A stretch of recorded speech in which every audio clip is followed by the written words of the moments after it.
Ya, Assalamualaikum warahmatullahi wabarakatuh. Saya Ivan Ishakul Iman.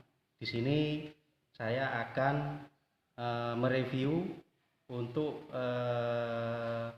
pemeriksaan point service sistem pengiriman. Kenapa kita harus selalu melakukan pemeriksaan berkala? Karena rem ini adalah bagian yang sangat vital. Ya, rem bagian sangat vital. Jika tidak kita melakukan pemeriksaan secara berkala, akan mengakibatkan hal-hal yang sangat fatal. Oke, langsung saja. Di sini untuk sistem pengereman itu ada dua jenis. Satu rem tromol, yang kedua rem cakram atau hidrolik. Ya, kita nanti akan melakukan pemeriksaan satu persatu. Yang pertama kita mempersiapkan peralatan terlebih dahulu. Ya, ini alat sudah siap.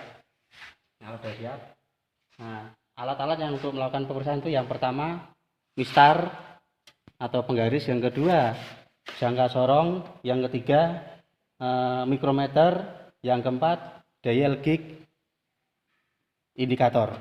Oke, kita langsung melakukan pembongkaran.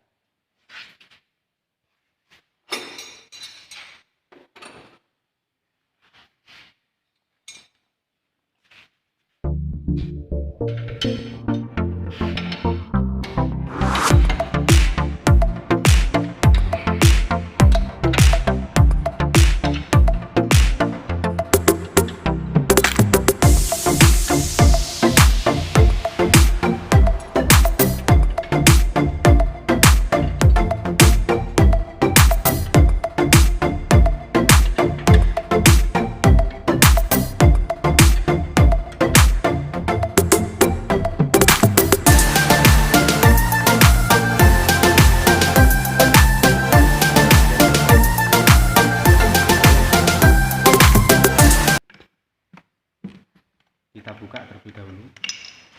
Ya, sini terdapat per, ada pad atau kampas rem, ya, ada liter atau as pada kampas rem. Yang pertama kita ukur ketebalan standar kampas rem.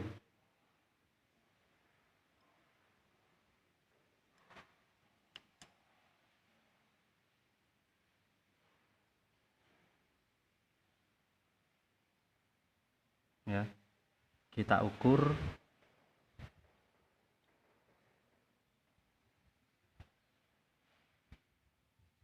di sini angka menunjukkan 3,5, ya, menunjukkan 3,5.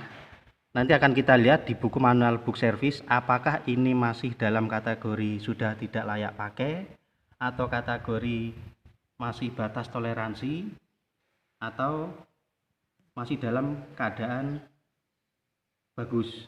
Kita cek di manual book.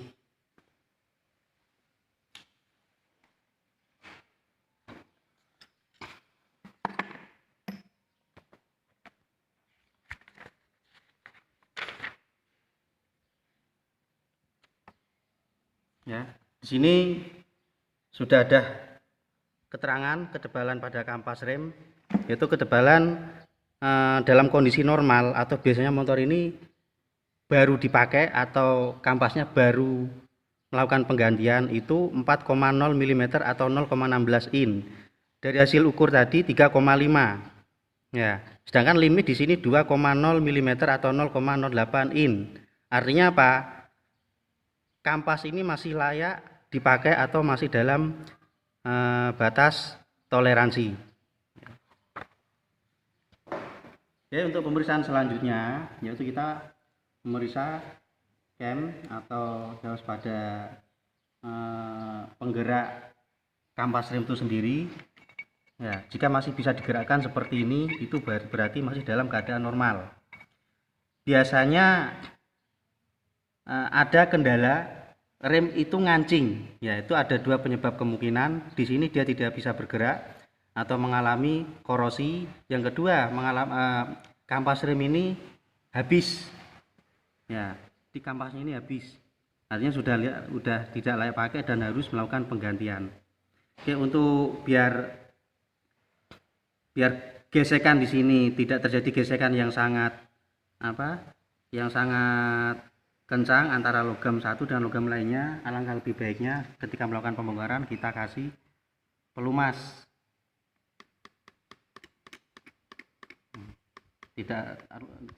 Jangan terlalu banyak, sedikit aja. Nah, mungkin seperti aja. Untuk selanjutnya kita melakukan penyemprotan. Ya, melakukan penyemprotan.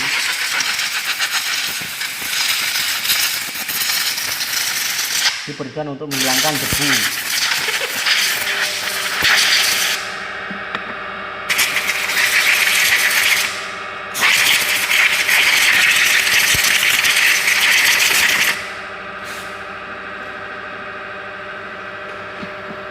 Setelah itu kita pasang lagi.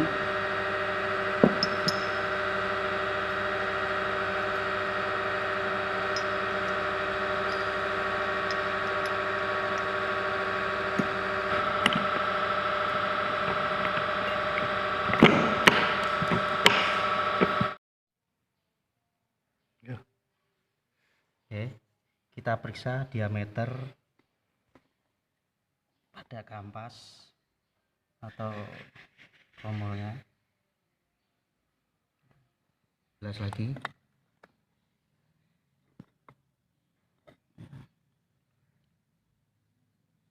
Seratus 130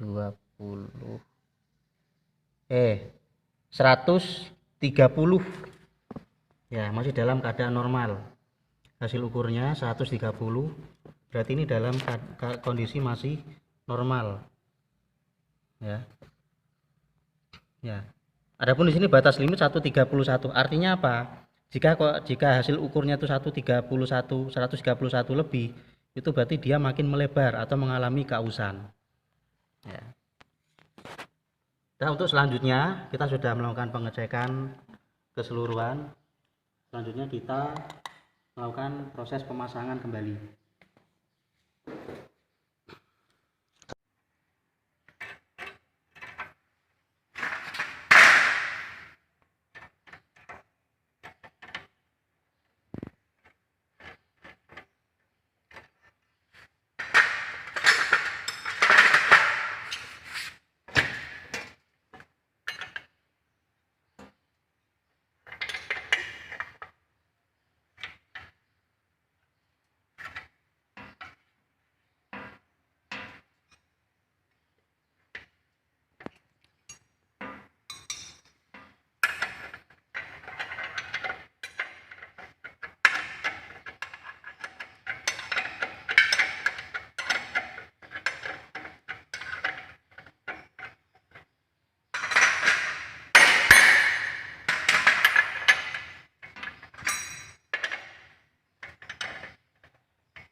Oke, ini perlu kita perhatikan sebelum kita melakukan pengencangan pada as roda, kita lakukan periksa kondisi kekencangan pada rantai. Alat yang akan kita gunakan yaitu mistar atau penggaris.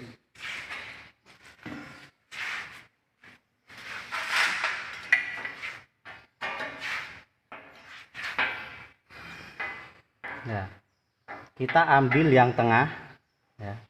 Kita jangan mengambil dari yang ujung belakang ataupun ujung depan, karena belakang atau depan itu kondisi sudah dalam keadaan kencang.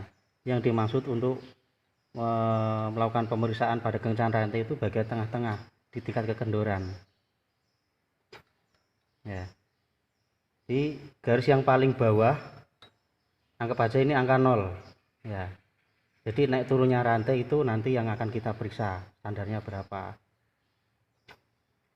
28 kalau kita naikkan aja.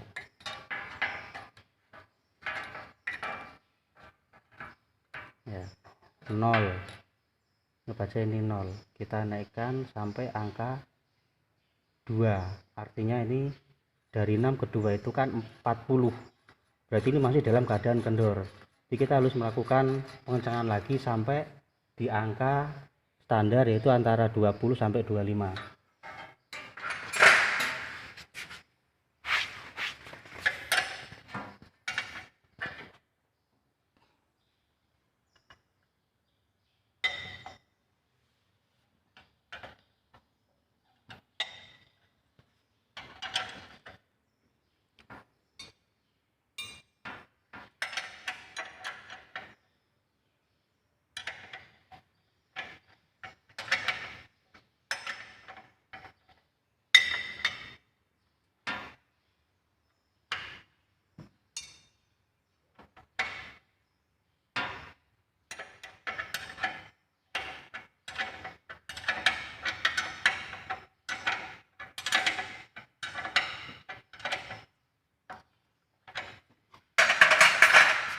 Kenceng udah. Oke, kita cek lagi ya.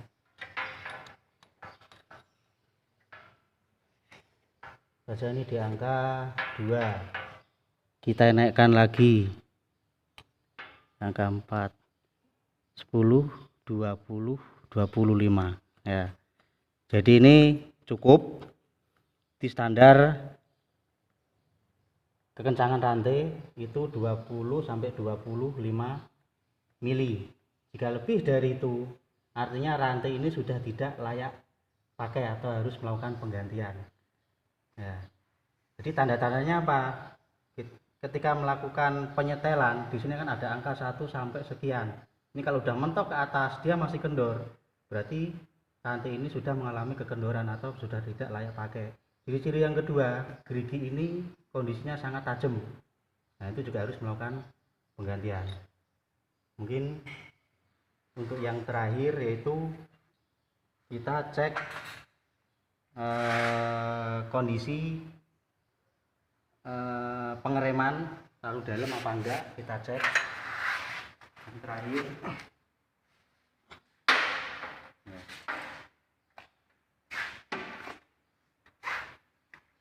di cara pengecekan itu hampir sama kayak tadi, cuman kalau yang ini kita pedalnya kita cek turun ke bawahnya itu dalam apa enggak ya. Jaraknya juga sama, beda antara 15 sampai 20, sorry, di jarak pernya itu antara 15 sampai 20 ya. Ini masih terlalu dalam ya, kita kencangkan sedikit.